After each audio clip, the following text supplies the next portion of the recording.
നമസ്കാരം. മാർച്ച് 3 തലസ്ഥാനത്ത് ആറ്റുകാൽ പൊങ്കാലയാണ്. ഇത്രയേറെ സ്ത്രീകൾ പങ്കെടുക്കുന്ന ഒരു പൊങ്കാല മഹോത്സവം മറ്റെവിടെയും കാണുന്നില്ല.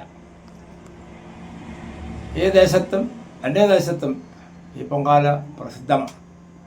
ദേവിയുടെ അനുഗ്രഹം എല്ലാവർക്കും ഉണ്ടാകട്ടെ എന്ന് പ്രാർത്ഥിക്കുന്നു.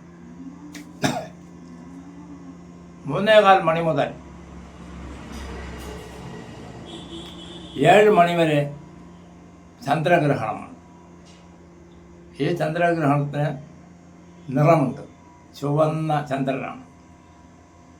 അങ്ങനെ ആകുമ്പോൾ കുറേ നക്ഷത്രങ്ങൾക്ക് വൻപിച്ച ഗുണഗണങ്ങൾ ഉണ്ടാവുകയാണ്. തുടക്കം മിഥുനമാണ്. മിഥുനത്തിലെ 3-4 പാദങ്ങൾ മകരത്തിന്, തിരുവാതിരയ്ക്കും ഉണർത്തത്തിൻ്റെ 1-2-3 പാദങ്ങൾക്കും വൻപിച്ച നേട്ടങ്ങളാണ്. ഈ സമയം നമ്മൾ ചെയ്യാൻ പാടില്ലാത്തൊരു കാര്യം, ഭക്ഷണം കഴിക്കാൻ പാടില്ല. അടുത്ത രാശി സിംഹമാണ്. മകം, പൂരം, ഉത്രം 1-ാം പാദം.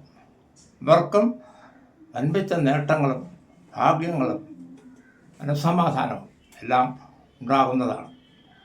തുലാരാശിയിലെ ചിത്തിര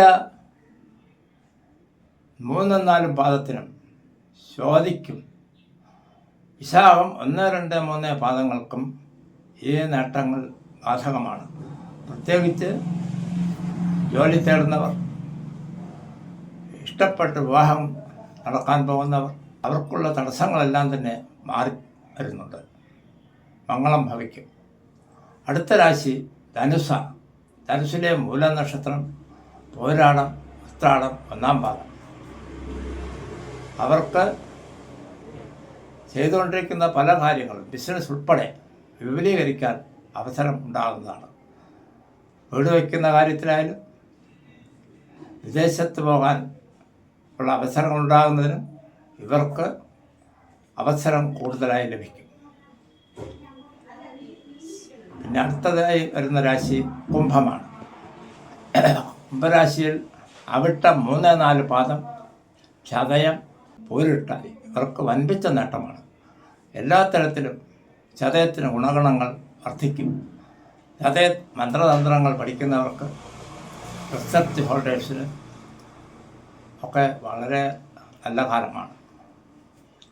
ഇനിയുള്ളത് പ്രധാനമായും മീനത്തിലെ 1 പാദം പൂരിട്ടാതി, ഉത്രട്ടാതി, രേവതി. രേവതിക്ക് പറഞ്ഞറിയിക്കാൻ പറ്റാത്ത ഭാഗ്യമാണ്.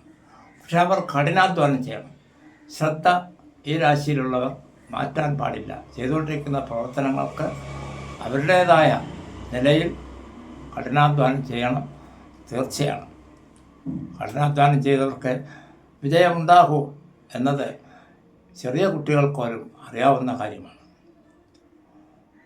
ഒക്കെ എല്ലാവർക്കും മംഗളം ഭവിക്കട്ടെ, ആറ്റുകാലമ്മയുടെ അനുഗ്രഹം ഉണ്ടാകട്ടെ എന്ന് ഒന്നുകൂടി ഭക്തിപൂർവ്വം പറഞ്ഞുകൊണ്ട് ഓക്കെ.